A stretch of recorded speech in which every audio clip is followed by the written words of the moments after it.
যতদূর চোখ যায় ছোট বড় সবুজ পাহাড়, ভোরে অপার্থিব সূর্যোদয়, হাত বাড়ানো দূরত্বে মেঘেদের ভেসে যাওয়া, বিকেলে পাহাড়ের কোলে সূর্যাস্ত কিংবা সন্ধ্যার পর কোটি তারার মেলা। এসব কিছুই কল্পনা নয়, ঠিক এমনভাবেই প্রকৃতির নানা রূপের দেখা মেলে। সৌন্দর্যের লীলাভূমি সাজেক ভ্যালি যাওয়ার উপায়, রিসোর্টের তথ্য, কি ঘুরে দেখবেন, কোথায় থাকবেন ও খরচের হিসাব সহ সাজেক ভ্রমণের খুঁটিনাটি সকল তথ্য। আশা করি পুরো ভিডিওটি দেখলে সাজেক ভ্রমণ নিয়ে আপনার প্রায় সবকিছুই জানা। জেলার বাগাইছড়ি উপজেলায় অবস্থিত সাজেক বাংলাদেশের সবচেয়ে বড় ইউনিয়ন। সমুদ্র পৃষ্ঠ থেকে সাজেক ভ্যালির উচ্চতা প্রায় 1800 ফুট। বছর জুড়েই সাজেকে থাকে ভিন্ন ভিন্ন রূপের আবহাওয়া, ফলে যে কোনো সময় সাজেক বেড়াতে যেতে পারবেন। তবে জুন থেকে নভেম্বর মাসে সাজেকে মেঘ বেশি দেখা যায়, তাই পাহাড় আর মেঘের লুকোচুরি খেলা দেখার জন্য এই সময়টাই সবচেয়ে বেশি উপযুক্ত। সাজেকের অবস্থান রাঙামাটি জেলাতে হলেও খাগড়াছড়ি জেলা হয়ে সাজেক যাওয়া সবচেয়ে সুবিধাজনক। আপনি যেখান থেকেই যেতে চান না কেন, আপনাকে প্রথমে খাগড়াছড়ি আসতে হবে। সেখান থেকে লোকাল বাহনে দীঘিনালা উপজেলা হয়ে প্রায় 70 কিলোমিটার দূরে অবস্থিত সাজেকে যেতে পারবেন। ঢাকার গাবতলী, কলাবাগান, কল্যাণপুর ও সায়দাবাদ বাসস্ট্যান্ড থেকে সৌদিয়া, শ্যামলী, শান্তি, সেন্ট মার্টিন, এসালম, ইগল, রিলাক্স এবং বিআরটিসির মতো বিভিন্ন পরিবহনের বাস সার্ভিস সরাসরি খাগড়াছড়ির উদ্দেশ্যে ছেড়ে যায়। নন এসি বাসের ভাড়া 520 টাকা থেকে 600 টাকা পর্যন্ত এবং এসি বাসের ভাড়া 900 টাকা থেকে 1400 টাকা পর্যন্ত। ঢাকা হতে খাগড়াছড়ি যেতে 6 থেকে 7 ঘন্টা সময় লাগে। ছুটির দিনগুলোতে অগ্রিম টিকিট কেটে রাখাই ভালো হবে। খাগড়াছড়ি যাওয়ার রাতের বাসগুলো সাধারণত রাত 10টা থেকে 11টার মধ্যে ঢাকা ছেড়ে যায় এবং ভোরের দিকে খাগড়াছড়ি শাপলা চত্বরে নামিয়ে দেয়। এছাড়া শান্তি পরিবহনের বাসে করে ঢাকা থেকে খাগড়াছড়ি সদর হয়ে দীঘিনালা পর্যন্ত যাওয়া যায়। খাগড়াছড়ি শহরের শাপলা চত্বর থেকে সাজেক যাওয়ার চাঁদের গাড়ি, জিপ, সিএনজি এবং বাইক ভাড়া করতে পারবেন। চাঁদের গাড়িতে 15 জন, জিপে 12 জন, সিএনজিতে 3 জন এবং বাইকে 2 জন যেতে পারবেন। ভাড়ার ক্ষেত্রে সাজেক এবং অন্যান্য জায়গা ঘুরে দেখার জন্য কয়েক ধরনের প্যাকেজ সিস্টেম চালু আছে। শুধু সাজেক যাওয়া আসা, সাজেক গিয়ে সেখানে থাকা অথবা সাজেক বেড়ানোর সাথে সাথে খাগড়াছড়ির অন্যান্য ভ্রমণ স্থান যেমন আলুটিলা গুহা, রিসাং ঝর্ণা, ঝুলন্ত ব্রিজ ও তারেং সবকিছু ঘুরে দেখার প্যাকেজ প্রভৃতি উল্লেখযোগ্য। রাতে সাজেক থাকলে যে গাড়ি দিয়ে যাবেন সেই গাড়ি আপনাকে নিয়ে আসবে। সাজেক ভ্রমণে ভাড়ার পরিমাণ নির্ভর করবে আপনি সাজেক কত রাত থাকবেন এবং সাজেক ছাড়া খাগড়াছড়ির আর কি স্থান ঘুরে দেখবেন তার উপর। খাগড়াছড়ি হতে সাজেক যাওয়ার চাঁদের গাড়ি রিজার্ভ করে যাওয়া আসার জন্য ভাড়া লাগবে 5400 টাকা। সাজেক 1 রাত থাকলে ভাড়া লাগবে 7700 টাকা। 2 রাত থাকলে ভাড়া লাগবে 10500 টাকা। সাজেক ভ্রমণের সাথে খাগড়াছড়ির অন্যান্য দর্শনীয় স্থান ঘুরে দেখতে চাইলে এই ভাড়ার সাথে আরও প্রায় 2000 টাকা যুক্ত হতে পারে। খাগড়াছড়ি হতে সাজেক সিএনজি দিয়ে যাওয়া আসার ভাড়া 3000 টাকা। 1 রাত থাকলে ভাড়া লাগবে 3900 টাকা। 2 রাত থাকলে ভাড়া লাগবে 4900 টাকা। সেই সাথে খাগড়াছড়ির দর্শনীয় স্থান দেখতে চাইলে আরও প্রায় 1000 টাকা অতিরিক্ত খরচ করতে হবে। বাইকে চড়ে সাজেক যেতে প্রায় 2000 থেকে 2500 টাকা লাগবে। এর সাথে খাগড়াছড়ির অন্যান্য দর্শনীয় স্থান ঘুরে দেখতে চাইলে আরও 600 টাকা থেকে 800 টাকা দিতে হবে। আপনি যদি বাসে করে দীঘিনালা পর্যন্ত চলে আসেন তাহলে সেখান থেকে সাজেক যেতে কিছুটা ভাড়া কম লাগবে। দীঘিনালা হতে চাঁদের গাড়ি বা জিপ ভাড়া করতে খাগড়াছড়ির তুলনায় 1 থেকে 2000 টাকা কম খরচ হবে। গাড়ি ঠিক করার পূর্বেই আপনি কতদিন সাজেক থাকবেন আর কি ঘুরে দেখবেন তা ঠিক করে নিন। সকল গাড়ি ভাড়াই সমিতি কর্তৃক নির্দিষ্ট করে দেয়া আছে, তবে ছুটির দিন ছাড়া সাজেক বেড়াতে গেলে দরদাম করে ভাড়ার পরিমাণ কিছুটা কমাতে পারবেন। এছাড়া সিজন ও সময় অনুযায়ী গাড়ি ভাড়া কিছুটা কম বেশি হতে পারে। সাধারণ সময়ে জিপ বা চাঁদের গাড়ি অগ্রিম বুকিং দেওয়ার প্রয়োজন নেই, তবে ছুটির দিনগুলোতে ঝামেলা এড়াতে আগেই বুকিং দিয়ে যেতে পারেন।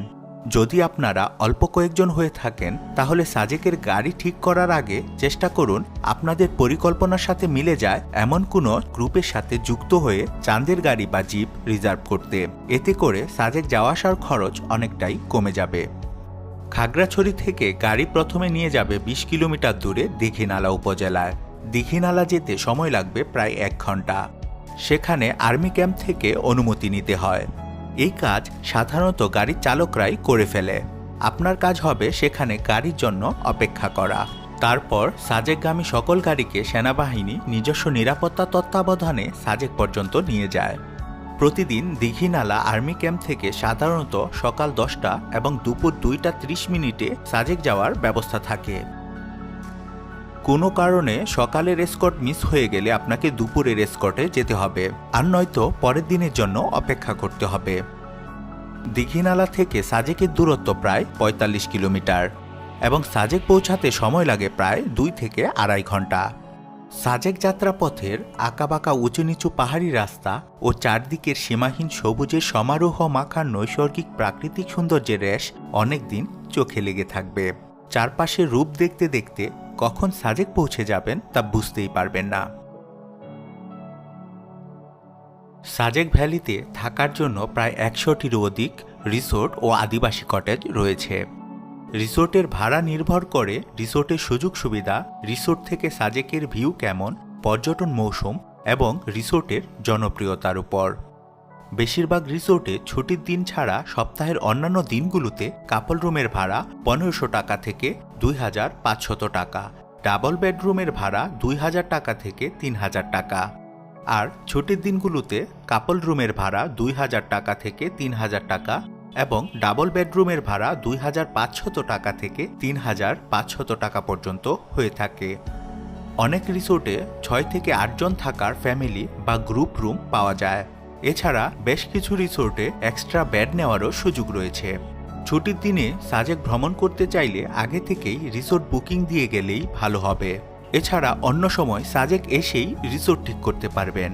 তবে সাজেকের সুন্দর রিসোর্টগুলো আগে থেকেই বুকিং হয়ে যায়, তাই আপনার যদি পছন্দের কোনো রিসোর্ট থেকে থাকে তাহলে অন্তত মাসখানেক আগে থেকেই বুকিং দেওয়ার চেষ্টা করুন।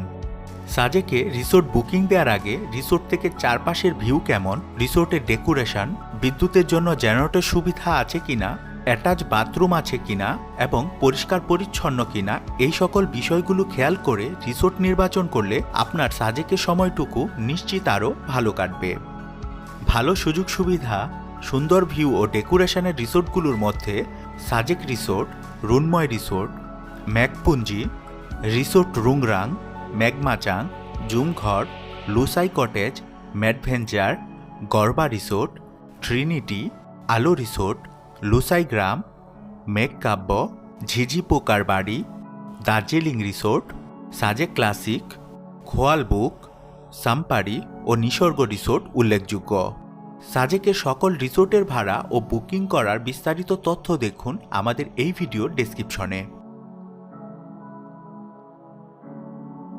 দিন কিংবা রাত, সাজেক যেন শিল্পীর তুলিতে আঁকা ছবির মতোই অপার্থিব। সহজ সরল আদিবাসীদের সান্নিধ্য ও জীবনযাপনের বৈচিত্র্যতা দেখতে দেখতে সময় কেটে যাবে মুগ্ধতায়। সাজেক ভ্যালির সর্বোচ্চ চূড়া কংলাক পাহাড় সাজেকের অন্যতম জনপ্রিয় একটি স্থান। বিকেলবেলা সময় কাটানো এবং সূর্যাস্ত দেখার জন্য কংলাক পাহাড় সবচেয়ে আদর্শ জায়গা। সাজেকের শেষ গ্রাম কংলাকপাড়া লুসাই জনগোষ্ঠী অধ্যুষিত একটি এলাকা। পাহাড়ের চূড়ায় ওঠার জন্য কিছুটা পথ আপনাকে ট্রেকিং করে উঠতে হবে, তাই অ্যাডভেঞ্চারের অনুভূতি পাবেন কংলাক চূড়ায় আরোহণে। সাজেক আসলে সূর্যোদয়ের সময়টুকু মিস করা মোটেও উচিত হবে না। আপনার রিসোর্টের বারান্দায় বসে মনোমুগ্ধকর সময়টুকু কাটিয়ে নিতে পারেন, অথবা ভোর হওয়ার আগেই সূর্যোদয় দেখার জন্য সাজেকের আদর্শ জায়গা হেলিপ্যাডে চলে যেতে পারেন। সাজেকের স্টোন গার্ডেন বেশ গোছানো একটি জায়গা। নান্দনিক পাথরের ব্যবহারে এখানে আছে বসার বেঞ্চ, সেতু এবং উন্মুক্ত প্রাকৃতিক ল্যান্ডস্কেপ। স্টোন গার্ডেনে প্রবেশ টিকিটের মূল্য 20 টাকা। হেলিপ্যাডের কাছেই আছে লুসাই গ্রাম। এখানে লুসাইদের কৃষ্টি সংস্কৃতির সাথে পরিচিত হওয়ার পাশাপাশি লুসাইদের ঐতিহ্যবাহী পোশাক পরিধান করে ছবি তোলার সুযোগ রয়েছে। প্রবেশ টিকিটের মূল্য 30 টাকা, আর পোশাক পরে ছবি তুলতে 100 টাকা খরচ করতে হয়। বর্ষাকাল বা তার পরপরই সাজেক ভ্রমণে গেলে স্থানীয় কাউকে গাইড হিসেবে সাথে নিয়ে ঘন্টা দুয়েক ট্রেকিং করে কমলক ঝর্ণা দেখে আসতে পারেন। অনিন্দ সুন্দর এই ঝর্ণাটি অনেকের কাছেই পিদাম তৈসা ঝর্ণা বা সিকাম তৈসা ঝর্ণা নামেও পরিচিত। হেলিপ্যাডের কাছেই আছে ঝাড়ভোজ পিকনিক স্পট। আড্ডা মুখর সময় কাটানোর পাশাপাশি নান্দনিক পরিবেশে ছবি তোলার জন্য এই জায়গাটি অধিক জনপ্রিয়। ঝাড়ভোজ পিকনিক স্পটের প্রবেশ মূল্য 20 টাকা। এছাড়া খাগড়াছড়ি থেকে দীঘিনালা হয়ে সাজেক যাওয়ার পথে হাতে সময় থাকলে হাজাছড়া ঝর্ণা, দীঘিনালা ঝুলন্ত ব্রিজ এবং দীঘিনালা বনবিহার ঘুরে যেতে পারেন। সাজেক ভ্যালির বেশিরভাগ রিসোর্টে নিজস্ব খাবার ব্যবস্থা বা রেস্টুরেন্ট নেই, তাই আপনাকে সেখানে স্থানীয় হোটেলে বা রেস্টুরেন্টে খেতে হবে। সাজেক জুড়ে অনেকগুলো খাবারের রেস্টুরেন্ট পাবেন, তবে খাবার খাওয়ার অন্তত 1 ঘন্টা আগে পছন্দের রেস্টুরেন্টে অগ্রিম খাবারের অর্ডার দিয়ে আসতে হয়। সাজেকের খাবারের হোটেলগুলোতে অগ্রিম অর্ডার ছাড়া খাবার পাওয়া যায় না। সকল রেস্টুরেন্টের মেনুতেই রয়েছে ভাত, আলু ভর্তা, মুরগির মাংস, গরুর মাংস, সাজেকের স্পেশাল ব্যাম্বো চিকেন, খিচুড়ি, বারবিকিউ ইত্যাদি। যে কোনো রেস্টুরেন্টের মেনু হতেই নিজের পছন্দ মতো প্যাকেজ অনুযায়ী খাবার অর্ডার করতে পারবেন। ভাত, ডাল, আলু ভর্তা, সবজি এবং দেশি মুরগির প্যাকেজের মূল্য 220 টাকা। বারবিকিউ, পরোটা, সস, সালাদের প্যাকেজের মূল্য 200 টাকা। এমন সব প্যাকেজে একবেলা খাবার খেতে জনপ্রতি 120 টাকা থেকে 300 টাকা খরচ হতে পারে। সাজেকের জনপ্রিয় রেস্টুরেন্টের মধ্যে Montana, Peda Tingting, Sajek Chilekotha restaurant, Chimbal restaurant, Maksajja বিশেষভাবে উল্লেখযোগ্য। এছাড়া আপনি যে রিসোর্টে থাকবেন তার ম্যানেজারের সাথে কথা বলেও খাবারের ব্যবস্থা করতে পারবেন। সাজেক থেকে ফিরে আসার এসকোর্ট টাইম সকাল 10টা এবং বিকাল 3টা। সকালে খাগড়াছড়ি আসলে দিনের বাকি সময়টুকু খাগড়াছড়ির অন্যান্য জনপ্রিয় দর্শনীয় স্থান ঘুরে দেখতে পারবেন। যদি সাজেক বেড়ানোর খরচ কমাতে চান তাহলে আপনার উচিত হবে একসাথে কয়েকজন মিলে সাজেক ভ্রমণ করা অথবা কোনো গ্রুপের সাথে যুক্ত হয়ে যাওয়া। এতে যাওয়া আসার গাড়ি ভাড়া কমে যাবে। এছাড়া ছুটির দিন ব্যতীত সাজেক ভ্রমণে গেলে রিসোর্ট ভাড়াও কম লাগবে। রিসোর্টে ডাবল বেডরুমে থাকা ও খাওয়ার ব্যাপারে একটু মিতব্যয়ী এবং নন এসি বাসে যাতায়াত করলে ভ্রমণের খরচ অনেকটাই কমে যাবে। সাজেক ভ্রমণ পরিকল্পনার আগে আরও কিছু দরকারি তথ্য যা আপনার জেনে রাখা দরকার। বর্তমানে সাজেক ভ্যালিতে বিদ্যুৎ নেই, যদিও অতি শীঘ্রই বিদ্যুৎ ব্যবস্থা চালু হওয়ার কথা রয়েছে। সাজেকের রিসোর্টগুলোতে সোলার প্যানেল আছে। বেশিরভাগ রিসোর্টে সন্ধ্যা 7টা থেকে রাত 10টা পর্যন্ত জেনারেটর চালু করা হয়। প্রয়োজনীয় ডিভাইস ওই সময়ে চার্জ দিতে পারবেন। সাজেকে শুধুমাত্র মোবাইল অপারেটর রবির নেটওয়ার্ক বেশ ভালোভাবে পাওয়া যায়। সাজেক ভ্যালি যেতে গাইডের কোনো প্রয়োজন নেই। জাতীয় পরিচয়পত্রের কপি বা স্টুডেন্ট আইডি কার্ড নিজের সাথে রাখুন, প্রয়োজনে কাজে লাগতে পারে।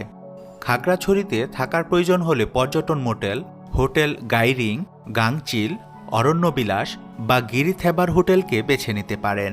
আর খাওয়া দাওয়ার জন্য যেতে পারেন জনপ্রিয় আদিবাসী রেস্তোরাঁ সিস্টেম রেস্টুরেন্টে। যেহেতু সময়ের সাথে সাথে সবকিছু পরিবর্তিত হয়, তাই সাজেক ভ্রমণের সকল আপডেটের তথ্য জানতে ভিডিও ডেসক্রিপশনে চোখ রাখুন। কেমন লাগলো সাজেক ভ্রমণ গাইড? আমাদের এই প্রচেষ্টা ভালো লেগে থাকলে ভিডিওটি লাইক দিয়ে শেয়ার করুন সবার সাথে। আর সাজেক ভ্রমণ নিয়ে যে কোনো প্রশ্ন ও মতামত জানাতে ভিডিওর কমেন্টে আপনার বক্তব্য লিখে ফেলুন।